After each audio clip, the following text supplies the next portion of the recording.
So NoLeft is spelling backwards. NoLefTurns is a 501c3 nonprofit organization. We're based in Richmond, now in Henrico. We work with individuals leaving long-term incarceration. We provide reentry services and support. We also do some policy and advocacy work. So the policy and advocacy work came after the direct service support started because we were spending so much money on temporary solutions. We've been around about 9 years, and I was wrongfully convicted in 2004, but that really wasn't the inspiration. All of my family has been impacted by incarceration. Both of my parents were arrested when I was 10. My mom only did about 6 months in jail, and my dad did 19 and a half years in Department of Corrections. My sister was wrongfully arrested at some point and acquitted, and that's how I found out about expungement, which kind of showed up in my work later. My ex-partner was 15 when he was tried as an adult and sentenced to 74 years. He ultimately came home after 10 years. He was violated for a parole violation and ended up going back for 8.5 more years. So by the time he was 36, he had done more time inside than out. I'm a licensed barber, loctician, and stylist by trade, but I decided I wanted to do normal work and not run around all the time. We had put in over 1,000 job applications between the two of us and didn't get one single favorable call back, and that's really how it started.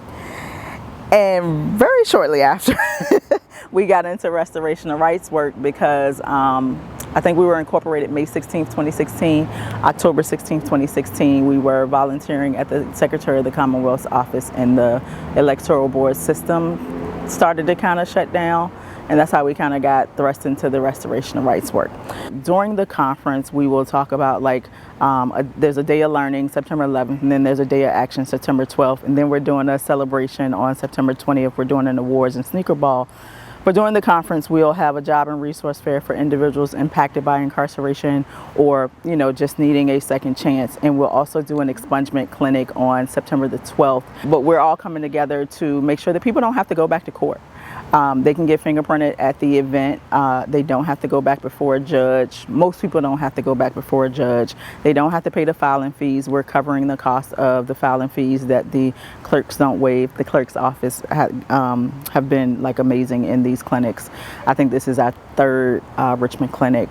But as we were working on the record sealing bill that takes effect next year, a lot of people that we talked to said, I qualify for expungement, but I don't want to go back and be fingerprinted in a police station, or I don't want to go back to court. So doing the clinics provides a way for people to come into a space that is safe. University of Richmond Police Department will be doing our fingerprinting, so we're making sure that nobody's getting arrested that have outstanding warrants, or it's not a situation where you run into ICE or anything like that, because that's a huge concern right now. So overall, the clinics have been a one-stop for all the things, and it shortens the waiting process for people to get a determination on their expungement cases.